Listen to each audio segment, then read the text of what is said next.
नमस्कार जोहार। चले जानते हैं झारखंड की ताजा खबरों को, लेकिन उससे पहले अगर आपने अभी तक इस चैनल को सब्सक्राइब नहीं किया तो सब्सक्राइब कर लें, जिससे कि आपको झारखंड की ताजा खबर रोजाना मिलती रहे। सबसे पहली और बड़ी खबर, झारखंड का एक भी जिला ऐसा नहीं है जिसका तापमान अभी 40 डिग्री से कम है। अब झारखंड में गर्मी जो है जानलेवा हो चुकी है।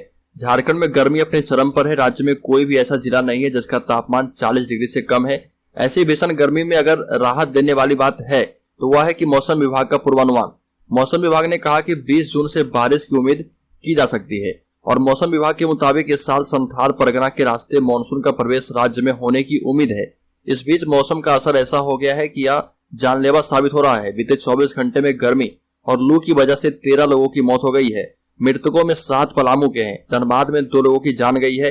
रामगढ़, दुमका, जमशेदपुर एवं रांची के खलारी में एक की जान गई है। बड़ी खबर, राज्य में ओल्ड पेंशन स्कीम देने की तैयारी। झारखंड में वित्तीय असंतुलन नहीं हो, इसलिए सरकार बना रही है 10,000 करोड़ का विशेष पेंशन फंड। राज्य में सरकारी कर्मचारी के लिए ओल्ड पेंशन स्कीम लागू करने के बाद खजाने पर बढ़ने वाले बोझ से बचने के लिए झारखंड सरकार ने विशेष पेंशन फंड बनाने का फैसला किया है। इसमें 10,000 करोड़ रुपए जमा किया जाएगा। ये पैसा जो है आरबीआई के पास जमा होगा। इसके लिए गाइडलाइन बनाई जा रही है। इस वर्ष 700 करोड़ रुपए जमा किए जाएंगे और यह राशि सरकार बजट में आवंटित कर चुकी है।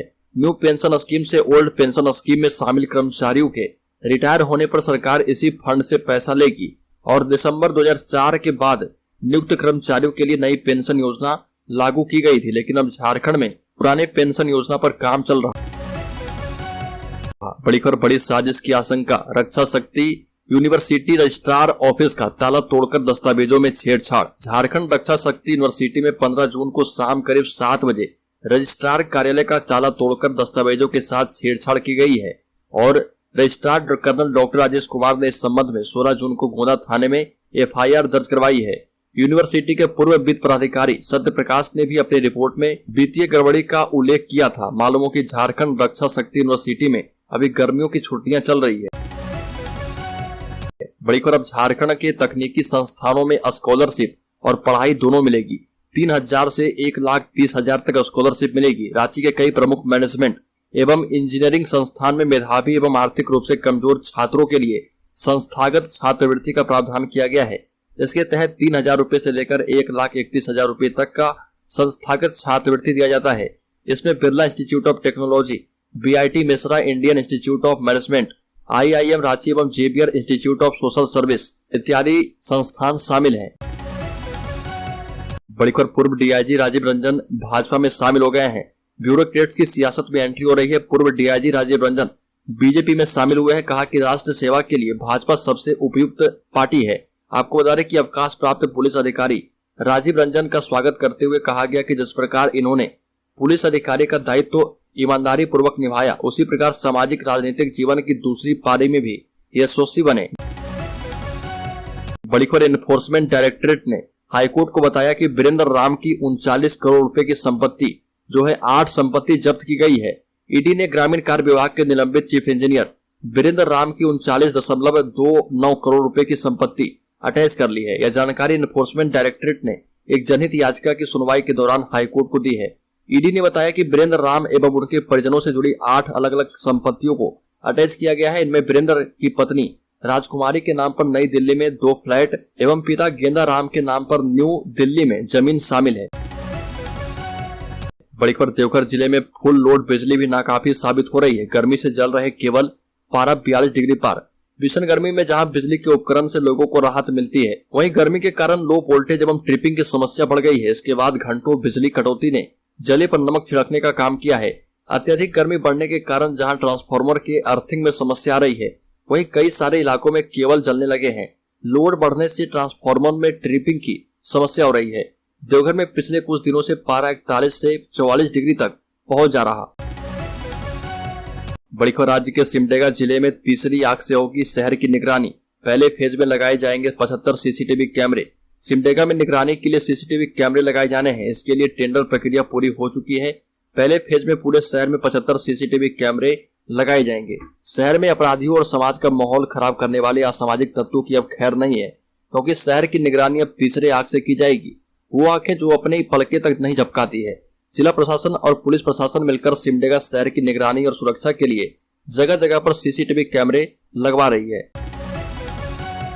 बड़ी खबर झारखंड की हेमंत सरकार पर सिद्धार्थ नाथ सिंह ने कसा तंज, कहा कि ममता गवर्नमेंट की कार्बन कॉपी है सरकार।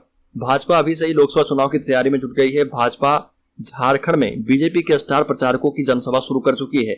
इसी को लेकर यूपी के पूर्व मंत्री सिद्धार्थ नाथ सिंह खूंटी के कुंजला बगीचा में जनसभा को संबोधित कर रहे थे। बीजेपी की लोकसभा स्तरीय जनसभा में बतौर मुख्य अतिथि यूपी के पूर्व मंत्री सिद्धार्थ नाथ सिंह खूंटी के कुंजला बगीचा में शामिल हुए। इस दौरान उन्होंने हेमंत सरकार पर जमकर हमला बोला। कहा कि इस देश का प्रधान सेवक जानता है कि झारखंड की भूमि को सम्मान देना है तो यहाँ के लोगों को सम्मान देना होगा। यह भी कहा कि झारखंड की हेमंत सोरेन सरकार पश्चिम बंगाल की ममता सरकार की कार्बन कॉपी है। बड़ी खबर, राज्य में चुनौती बनी प्राथमिक शिक्षकों की प्रोन्नति। अध्यापकों ने मुख्यमंत्री से की है मांग। स्कूली शिक्षा एवं साक्षरता विभाग के समक्ष प्राथमिक शिक्षकों की प्रोन्नति बड़ी समस्या बनी है। प्रोन्नति से संबंधित कई मामले कोर्ट में लंबित हैं और पिछले 6 वर्षों में लगभग विभाग ने शिक्षकों की विभिन्न ग्रेड में प्रोन्नति देने के लिए कई आदेश जारी किए हैं, लेकिन सभी ग्रेड में शिक्षकों की प्रोन्नति नहीं मिल पाई है। विभाग की वर्तमान पहल की बात करें तो सचिव के रवि कुमार के द्वारा इसी साल 8 फरवरी को आदेश जारी कर सभी जिलों में प्रोन्नति कार्य को निष्पादित कराने के लिए राज्य स्तर से उप निदेशक स्तर के 4 पदाधिकारियों को नोडल पदाधिकारी के रूप में शामिल किया गया है। बड़ी खबर, राज्य के हजारीबाग जिले में शादी में शामिल होने जा रही किशोरी से दुष्कर्म, परिजनों से भी की गई मारपीट। किशोरी की शिकायत पर थाने में मामला दर्ज किया गया है। जानकारी के मुताबिक किशोरी अपनी मां के साथ पड़ोस के घर शादी समारोह में शामिल होने जा रही थी। वह चप्पल पहनना भूल गई और मां को जाने को कहकर चप्पल पहने वो घर लौट गई। घर से चप्पल पहनकर वापस शादी वाले घर जाने को हुई। इसी दौरान रास्ते में गांव का ही रोहित नाम का युवक उसे अकेला पाकर नदी किनारे ले गया और उसके साथ जबरन दुष्कर्म कर भाग गया। बड़ी खबर, राज्य के लोहरदगा जिले में विधवा के साथ युवक ने किया दुष्कर्म, जान से मारने की धमकी। पुलिस ने इस घटना को लेकर पेशरार थाने में प्राथमिकी दर्ज की है। बताया जाता है कि लोहरदगा जिले के बगलू थाना क्षेत्र के बेटहट गांव निवासी अलाउद्दीन अंसारी के पुत्र सुनीफ अंसारी ने पेशरार थाना क्षेत्र की रहने वाली एक विधवा महिला के साथ दुष्कर्म की घटना को अंजाम दिया है और साथ ही घटना को लेकर किसी को भी जानकारी देने पर जान से मारने की धमकी भी दी थी। इस मामले में आरोपित के विरुद्ध प्राथमिकी दर्ज कर ली गई है और इसमें जांच जारी है। बड़ी खबर, झारखंड खोज यात्रा पर आएंगे जल पुरुष राजेंद्र सिंह, देवघर में लगाएंगे पानी पंचायत। आपको बता दें कि देवघर के कई इलाकों में जल संकट एक विकराल समस्या बनी है। इस साल की गर्मी और तपिश ने पानी की समस्या को एक गंभीर मुद्दा बना दिया है। शहरी क्षेत्र में बढ़ती आबादी के अनुरूप पानी का प्रबंधन नहीं होने से लोगों को रोजाना जहूजत करनी पड़ रही है। शहरी क्षेत्र में भूगर्भ का जलस्तर काफी नीचे चला गया है। निगम क्षेत्र के अधिकतर इलाकों में चापाकल के हैंडपंप भी गिरते जलस्तर के कारण इस कदर थक चुके हैं कि वो अभी जवाब दे चुके हैं और पानी के लिए रोजाना सप्लाई नल और टैंकरों के पास लगने वाली कतारों की तस्वीरें डरा देने वाली है। बड़ी खबर, पारा शिक्षकों को बातचीत के लिए सीएम सचिवालय बुलाया गया है। सरकार ने रूल बुक के वादे अब तक नहीं किए हैं लागू। वादा खिलाफी से नाराज शिक्षकों ने आंदोलन का उठाया कदम। राज्य के 50,000 से अधिक पारा शिक्षक, सहायक अध्यापक सरकार की वादा खिलाफी से नाराज हैं। इस नाराजगी की वजह से वो एक बार फिर से आंदोलन की राह पकड़े हैं। राज्य के विभिन्न जिलों के पारा शिक्षक सीएम हेमंत सोरेन का आवाज घेराव करने पहुंचे। अपने निर्धारित कार्यक्रम के तहत सभी पारा शिक्षक मोरहाबादी में जुटे थे। पारा शिक्षकों का यह घेराव कार्यक्रम एकीकृत सहायक अध्यापक संघर्ष मोर्चा के बैनर तले किया जा रहा था और राज्य भर के पारा शिक्षक हेमंत सोरेन सरकार की वादा खिलाफी से नाराज हैं।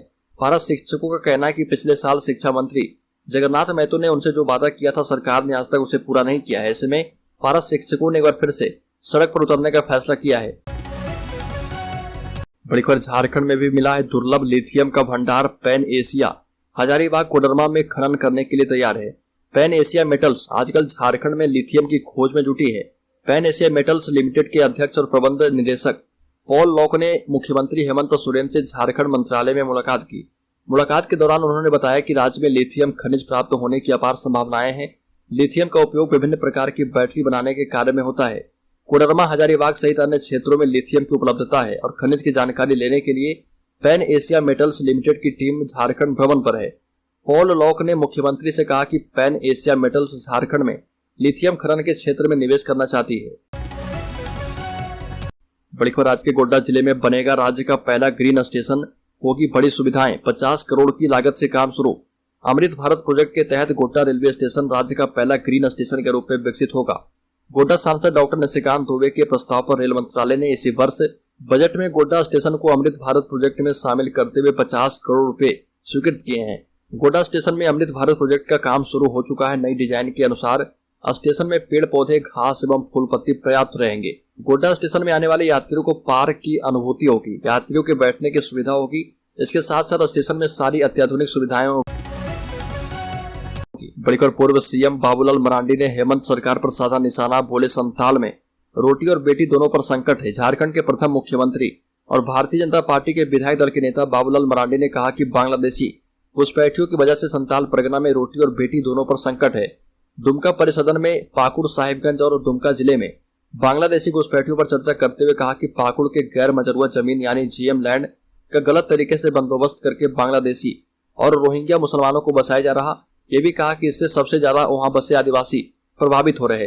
पूर्व सीएम बाबूलाल मरांडी ने कहा कि राज्य में जमीन का मामला यहाँ की मौजूदा सरकार को देखनी है, केंद्र को नहीं। ऐसे में अगली बार भाजपा को सत्ता में आने का अवसर मिला तो संथाल परगना के उस हिस्से में मिनी एनआरसी लागू किया जाएगा। बड़ी खबर, राज्य में बोकारो एयरपोर्ट से इसी साल शुरू होगी उड़ान सेवा। एएआई के उच्च स्तरीय टीम ने किया निरीक्षण। जिले के लोग इसी साल बोकारो हवाई अड्डे से उड़ान भर पाएंगे। इसको लेकर यहां पर अधिकारियों के निरीक्षण का दौर जारी है। मालूम हो कि बोकारो हवाई अड्डे से रीजनल कनेक्टिविटी स्कीम के तहत भारत सरकार उड़ान सेवा शुरू करने वाली है। इसको लेकर एयरपोर्ट का काम लगभग पूरा हो चुका है। उड़ान को लेकर लाइसेंस लेने में आ रही त्रुटियों को दूर करने के लिए ईस्टर्न जोन के executive director Manoj Gangal team के साथ बोकारो हवाई अड्डा पहुंचे हैं। बड़ी खबर, राज्य सरकार ने विधायक इरफान अंसारी के मामले में जवाब के लिए हाईकोर्ट से मांगा समय। झारखंड हाईकोर्ट ललित कुमार की कोर्ट में एक पीड़ित बच्ची को अस्पताल में देखने जाने के बाद बच्ची का फोटो वायरल होने से उसकी पहचान उजागर होने संबंधित एक मामले में विधायक डॉक्टर इरफान अंसारी याचिका पर सुनवाई हुई और मामले में राज्य सरकार ने प्रतिशपथ पत्र दाखिल करने के लिए कोर्ट से समय सीमा की मांग की है। कोर्ट ने विधायक इरफान अंसारी के खिलाफ दिए गए अंतरिम राहत को जारी रखा है। कोर्ट ने याचिकाकर्ता इरफान अंसारी को अंतरिम राहत देते हुए उनके खिलाफ मामले से संबंधित दुमका के एमपी एमएलए कोर्ट में चल रही कार्यवाही पर रोक लगाई है। बड़ी खबर, देवघर पहुंची राजस्थान के पूर्व मुख्यमंत्री वसुंधरा राजे सिंधिया ने कहा कि केंद्र का पैसा झारखंड में नहीं हो रहा खर्च। भारतीय जनता पार्टी का महा जनसंपर्क अभियान संथाल परगना में देवघर से शुरू हुआ। इस दौरान जनसभा का आयोजन किया गया जिसमें भाजपा की राष्ट्रीय उपाध्यक्ष और राजस्थान की पूर्व मुख्यमंत्री वसुंधरा राजे सिंधिया शामिल हुई। वसुंधरा राजे सिंधिया ने हेमंत सरकार पर निशाना साधते हुए कहा कि झारखंड के भ्रष्टाचार की चर्चा पूरे देश में है और राजस्थान के पूर्व मुख्यमंत्री ने कहा कि झारखंड के कोयले से देश के कई राज्यों की बिजली चलती है। पूर्व प्रधानमंत्री अटल बिहारी वाजपेयी के द्वारा झारखंड का निर्माण यहाँ के खनिज संपदा से स्थानीय लोगों को फायदा पहुंचाने के लिए ही किया गया था।